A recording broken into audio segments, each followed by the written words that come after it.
Hey, good morning, everybody. My name is Stephen. I'm senior pastor here at Cokesbury Church, and thank you for joining us wherever you're watching from. I want to say hey to Johnson City. Man, it's good to see you guys. Hope you've had a great weekend. I hope you're getting a chance to kind of get out and enjoy some of this beautiful weather. We're in this series called Big Little Lies, and today I've got a good one. It's something we all wrestle with from time to time, and it's that idea that people are the problem. I was thinking the stress and chaos of our lives, right? It starts to affect how we view other people. Right back at the beginning of the pandemic, when it seemed like the shutdown was going to be inevitable, I went to a big box store. You remember everybody was kind of racing to find toilet paper, and so Beth and I were going to stock up on some stuff we needed, and so I made my way through, and the aisles were just crammed with people, and you had to wait in line forever, and so I'm kind of stuffed in there, right? And I've already got a lot of social anxiety issues that I have to deal with on a regular basis. And so I'm standing there in line and everybody's kind of crammed in. And there's this guy standing behind me who was obviously about 1 or 2 inches taller than me. And I could literally feel him breathing on the back of my neck. And I mean, that's how close this guy was. And so my skin was kind of crawling. And I got out of there as fast as I could and went home and told my wife, Beth, look, I've got this thing. There's no doubt about it. This guy was breathing on me. I can feel it climbing in my system right now. We're going to be sick within a day. And if you think about it, you can start to see other people as the problem, right? Like other people are the carriers or other people are the threat. Even at church, it can be awkward, right? Because we can't touch each other. You got to kind of keep your distance. I don't know about you, but I've become pretty proficient at jazz hands, right? When somebody walks in, I just kind of give them the jazz hand. We don't know, can you hug? Can you not hug? Who's vaccinated? Who's not vaccinated? Do you fist bump? Do you elbow tap? Just this last week, I went in for what I thought was going to be a fist bump, but the other person right at the last second turned their elbow, and so I wound up fist bumping their elbow, and it was incredibly awkward. We're all trying to navigate as best we can. And then there are all the other facets or aspects of life that make things interesting, right? Like this past election season, that was an absolute blast. There's social media. If you think about it, social media is a wonderful tool. Like I think it's done a lot of great things, right? You can connect with people. You can interact with people. It's very easy to share things back and forth. Sometimes you can even get some really good information through social media. I think that there's a lot of great things about it, but to be honest, I think we can all see this. There's another side to that coin. And the other side of that coin is social media also creates a bubble. And you can end up only interacting with people that you agree with, right? Like you can connect with people who see the world exactly the way you see it. You can even follow other people that don't see the world the way you do, and you can kind of troll them or rain down judgment upon them. And all of that can create this sense in our hearts, if we're not careful, that people are the problem, right? Like it's always out there. It's somebody else's fault. And of course, it all depends on your perspective. People are the problem if they wear masks, or people are the problem if they don't wear masks. Early on, people were the problem if they walked down the wrong way at the grocery store. You may be the problem if you're a part of the wrong political party or if you cheer for the wrong team. It's so easy to look out and see people as the primary problem. But I want to challenge you, as I've been challenged, to see that people are not the problem. People are actually our purpose. Yes, people are messy, but the reality is so are we. And here's just the basic truth. You'll never lock eyes with somebody, no matter what they believe, no matter where they're from, no matter how they live their lives, who does not matter to God. And you and I, we're supposed to love God and love others and be God's representative to every single person that we come into contact with. Like, that's our mission on this planet, apart from what you do for a living or where you go to school or who you hang out with. Our overarching mission is to love God and to truly love others. So I want to talk with you about how, especially in this season, we can get the lie that people are the problem completely out of our minds. And I'd like to talk about how they are actually your purpose and how God can empower you to love them and ultimately point them back toward Jesus. There's this great story that Jesus tells It's incredibly familiar for those of us who have been around the church. In fact, it's a very famous story, but I would argue it's also a shocking story. It's the story of the Good Samaritan. Now, let me kind of set this thing up. Jesus is having this conversation with a religious leader, and this guy is like a straight up expert in the Jewish law. And during the conversation, they actually agree on the most important commandments. They agree that the most important commandment is to love God with all of your heart, with all of your mind, with all of your soul, and with all of your strength. And the second most important commandment they also agreed on, which is love your neighbor as yourself. And so that's where we pick up this conversation, Luke chapter 10, verse 29. Luke says, the man wanted to justify his actions. So he asked Jesus, who is my neighbor? So you're supposed to love your neighbor as yourself. That's awesome, Jesus. But who really am I supposed to consider my neighbor? Like, there's a lot of people out there. And what's implied in this is this idea that I consider qualified inclusion, right? Like, there ought to be this category of people that I'm supposed to love, but then maybe there's this category of people over here that I'm actually allowed to hate. That would have been common thinking in their day. There's a group you love, and there's a group you don't love. There's a group that agrees with you, and then there's a whole other group that just sort of rests over here that don't agree with you. But Jesus is going to challenge this guy, and I think he's going to challenge us to say, no, as believers, we're supposed to love all people. Doesn't matter who they are, even those that we disagree with. Now that's hard, isn't it? Because some people are really hard to love. We talk about this a lot around here. Slow drivers in the fast lane, they're hard to love. People who buy multiple lottery tickets and scratch them right there at the counter, those people are hard to love. Florida football fans, they are really hard to love. So here's the question. How do we love other people when it's really hard to love them? We're going to see in this story one challenge Jesus gives us. One way to simply love people is to learn to cultivate compassion. I would argue that all of us need compassion. Given the current moment, and you couple that with the dynamics of our culture, it's really easy to experience compassion fatigue, right? Like we get worn out, we get tired, some of us are stressed, we face anxiety, and before you know it, our give-a-care meter is running on empty. And we all go through that from time to time, right? We'll go through that at work, where you just sort of reach your limit and you stop caring. Some of us right here at the end of a school year, it's been an incredibly long year and we're stressed and we go through that moment. I think of all the parents right now who've been raising their kids and working from home and trying to get them educated and do all the things their parents have to do. I think there's probably more than one parent right now, if you could be honest, your give-a-care meter, like it's all the way down there at E. This kind of stuff just sort of happens. Our ability to see people the way God sees people will be directly affected by our circumstance. And here's the deal.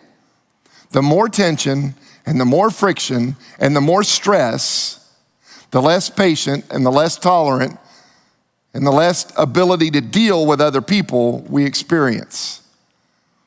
And so Jesus tells this story.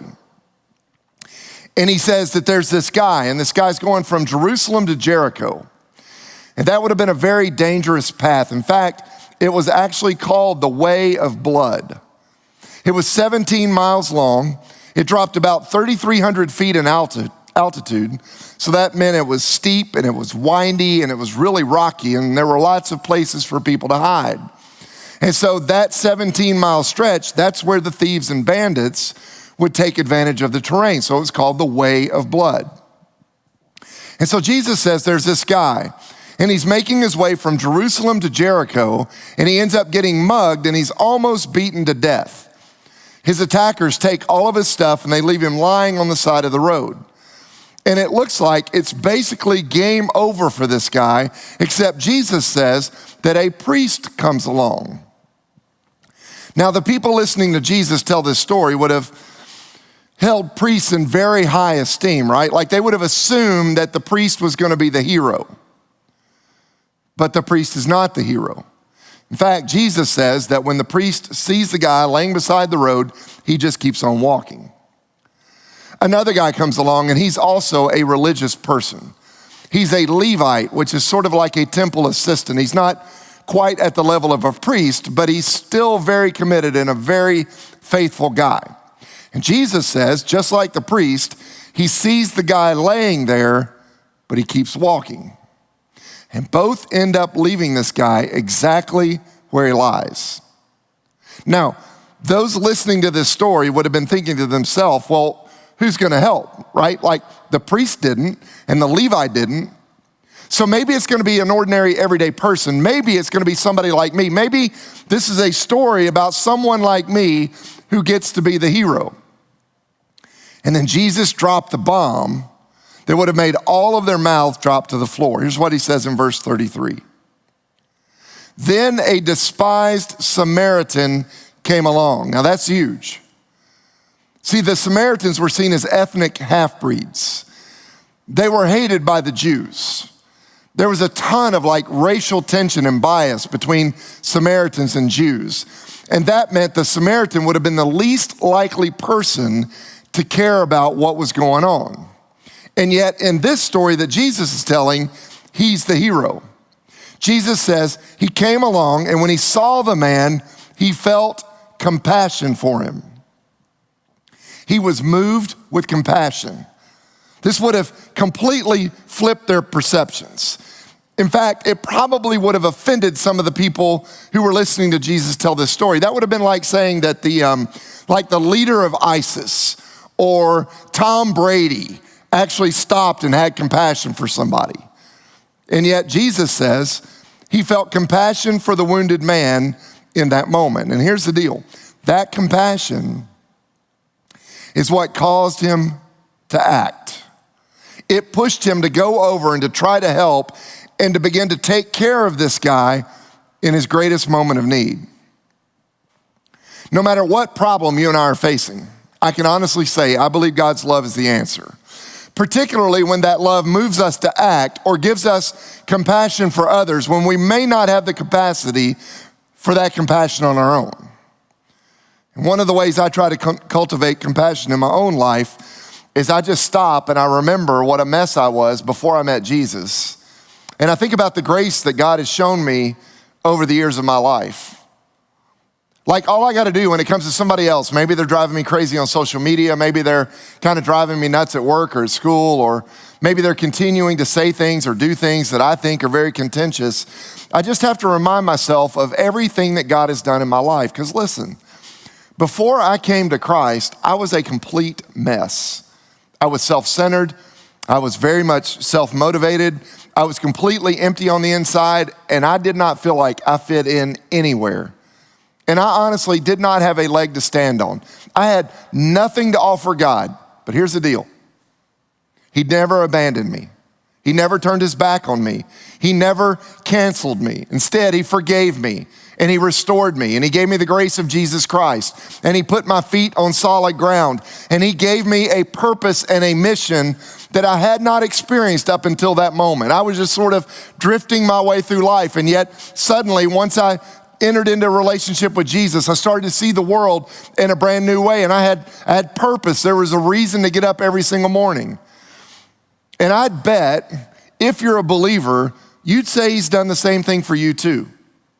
And that's what you've got to hang on to when you get angry or your compassion level starts to drop. I mean, think about it.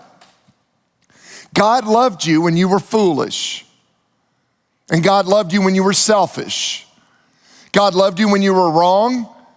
God loved you when you were cheating and when you were stealing.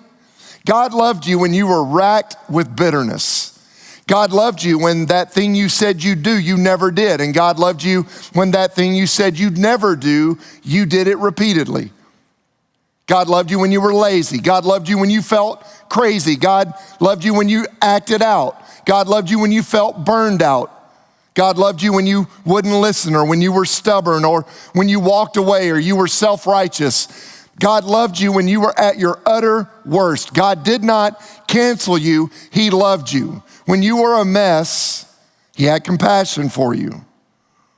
Now, Jesus is asking us to remember all that God has done for us and to keep that in perspective when we're dealing with other people. You were shown grace, so show that same grace to somebody else. See, people aren't the problem, they're actually your purpose. And the only way to see people that way is we've got to grow in compassion. Now, the second challenge that Jesus gives us in this story follows that is to do mercy. You ever had a moment in your life where you really, straight up honestly needed help? There was one time in my life, it was probably the most desperate I've ever been, and it was also the most ridiculous and embarrassing moment of my life. I grew up near the lake in Chattanooga, just down the road from where I'm sitting right now. And I grew up fishing. I loved to go bass fishing. In fact, I had access to a boat before I could actually drive a car. And so one day, I think I was 16, 17 years old. I was way on the other side of the lake from where I lived, and I'd been fishing all day long, and it was kind of windy. And I had a lure, right? And here's a picture of what one sort of looks like. It was about that same size. You can see there's hooks all over the thing, right? Pretty nasty looking deal. And so I made a long cast straight out from the boat over near this tree. And one of those hooks caught one of the limbs. And these things are fairly expensive, right? Especially when you're 16, 17 years old, you don't have a lot of money in your pocket. So I wanted to make sure I got the thing back. So my first reaction when I saw it in the tree, which was right above the water, was just to yank back on it as hard as I could. And so that's what I did. And sure enough, it broke loose. Now, when you're in a moment where you know something bad's gonna happen, you know how everything just sort of shifts to slow motion? Well, that's exactly what happened to me. And I saw that lure, and it was coming straight back at me. And, even though I saw it coming at me, I could not get out of the way. And so I leaned my head back, and that thing hit me right in the tip of my nose. And that hook went right up in the cartilage in the end of my nose. It wasn't bleeding. It didn't even hurt, but it buried in my nose. And so I'm sitting there. I'm 16, 17 years old. I'm on the front of the boat. And I've got this giant lure that's hanging out of my face, and I cannot get it out of my nose. And so I panicked. This was before there were cell phones. There was no easy access to get help. And so I did the only thing I knew I could do is I just started up the boat and I went back to the boat ramp. And as I got back to the boat ramp, it was a very busy area. People immediately saw what was going on, but nobody helped.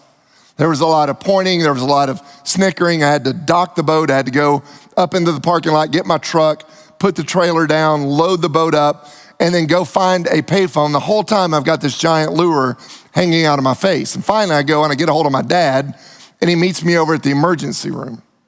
And if you've ever been in an emergency room, those are not exactly high-speed experiences, right? Unless you've got an actual emergency. And so I sat there in the crammed waiting room with my father beside me and a giant lure hanging out of my face.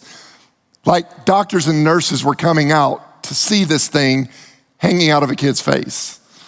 It was a horrible moment, and I desperately needed somebody to help me. Here's what I know. It doesn't take long to think back to a time when maybe you needed some help. Because the truth is, most of us, we need a little help at regular intervals throughout our life. In this story, here's this guy, and he's on the side of the road. And he's been left for half dead. And this Samaritan comes along, and he stops, and he sees the situation. And so he goes over and he helps this guy. Maybe he does a little first aid right there on the side of the road. He picks the guy up, he puts him on his donkey, takes him down to the inn, he gets him a room, he kind of nurses him through the night. And then the next morning he goes down and he gives the innkeeper some extra money to continue this guy's care. And this is what Jesus said after breaking all of that down. He turns to the religious leader, and as he often would do, he asks him a question. Here's what he says in verse 36. Now, which of these three would you say was a neighbor to the man who was attacked by bandits? The man replied, the one who showed him mercy. Then Jesus said, yes, now go and do the same. Notice he does not say go and think the same. He says go and do the same. See, Jesus takes our preconceived notions and he just sort of blows them out of the water. And he challenges us to go out into the world and show that kind of love to others, to literally do mercy, not think about mercy, not contemplate mercy, but I'm talking about do it. There's an action step involved. That when you and I leave the confines and the comfort of our home, our job is to go out and to act, to do mercy. Notice the Samaritan didn't stop with the guy laying half dead and assess his belief systems, right? Like that's huge. We often try to put up boundaries on who we should or should not show compassion to. Sometimes we think to ourselves, well, I'm gonna show you compassion if you believe like I believe. Or I'm gonna show you kindness if somehow you see the world the way I see the world. Jesus just sort of blows that up. Jesus says, look, people are loved by God, and people may believe one thing this year, and they may believe something else next year. We don't get to draw a boundary around what somebody believes and say, you're in or you're out. Your job is to show mercy wherever you come across human beings. There's this guy that put together some attitudes that we see in this story. There's 3 of them. The first attitude is that what's yours is mine. I'll take it. That's the robbers, right?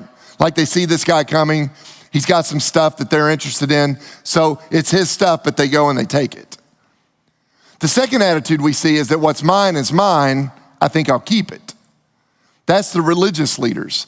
They see this guy's in desperate need. Maybe they're in a hurry, maybe they don't wanna be defiled, maybe they don't wanna get around somebody or get involved in that situation, so they see it, but they keep on going. But then there's a third attitude, which is what's mine is God's. I think I'll share it. See, notice the Samaritan, he does not do everything. I think it's easy to become paralyzed in certain situations and think, I know I should help people. I know that's what God wants me to do, but I've only got so much time and I've only got so much money and there's only so much energy.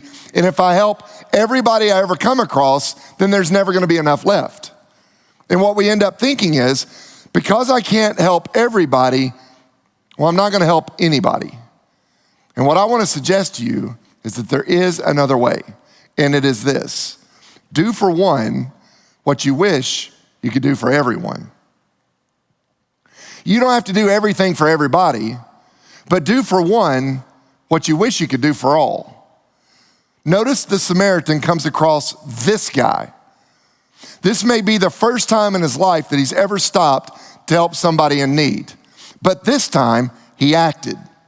He became a blessing in this guy's life. And I think it points to something really important, that God loves to bless people who bless people. God loves to give to givers. Think about it. God gives us time, he gives us resources, he gives us talent, he gives us money, he brings relationships into our lives, not so that we can hold them close and kind of hoard them for ourselves. He gives them to us so that we can pass them on to other people. It's that whole concept. We are blessed to be a blessing. See, Jesus says, go and do. Find some small way to practically love somebody you disagree with. Have the courage to show kindness to somebody you want to cancel. Do for one what you wish you could do for everyone. Do mercy. Listen, you can do that this week if you're willing to. It's not that hard. When you choose not to be offended when you should be offended, that's doing mercy. When you believe the best about a person who you could easily believe the worst about, that's doing mercy. When you set a boundary rather than trying to seek revenge, that's doing mercy. When you offer forgiveness rather than holding on to a grudge. When you choose to serve rather than be served, that's doing mercy. When you give what you can, even when you think it's not enough, that's doing mercy. When you meet a friend for coffee, even though you vehemently disagree with that friend, that's doing mercy. When you invest in a relationship with someone who does not see the world the way you do, when you do the dishes, even when it's not your turn, that's doing mercy. when you help a friend move, when you write a note of encouragement, when you offer to check on a neighbor, when you pick up the shift of a coworker that you know is having a hard time, that's doing mercy. Listen, kindness doesn't have to be big to have a big effect. And so here's the challenge. We live in a time where I would argue we are as divided and angry and bitter as we've ever been in my lifetime. And I think that believers, followers of Jesus, need to be leading the way in cultivating compassion and in doing acts of mercy. And so the bottom line is, be kind to everybody and let God sort out the rest. God can change a mind. God can change a heart. But my job is to cultivate compassion and do acts of mercy. Don't just feel bad about what's going on. Actually go out and do some good. And remember, people aren't the problem. They're actually your purpose. You can make a difference this week. And when you make a difference in the life of somebody else, I promise you, God will bless that, and God will make you stronger, and God will bring peace to your soul. That's how the world changes. It's not always in the big cataclysmic shifts. It's in the ordinary, everyday courage to step out in faith and to show compassion and to do acts of mercy. You got 7 days before we see each other again. What's it gonna be? You can live your life like everybody else. You can see circumstances where you know you can help, and you can let fear or anxiety or frustration or just sheer exhaustion keep you from getting involved, or you can step out in faith and you can trust that maybe God brought that person into your life for a reason, and you can show them compassion. And you can offer an act of mercy, and you can watch God move, and you can see the world change. I hope you have a great week this week. I hope you go out and you make a difference. I hope you take a step of faith, and I hope you make an impact. In the name of the Father, and of the Son, and of the Holy Spirit, amen.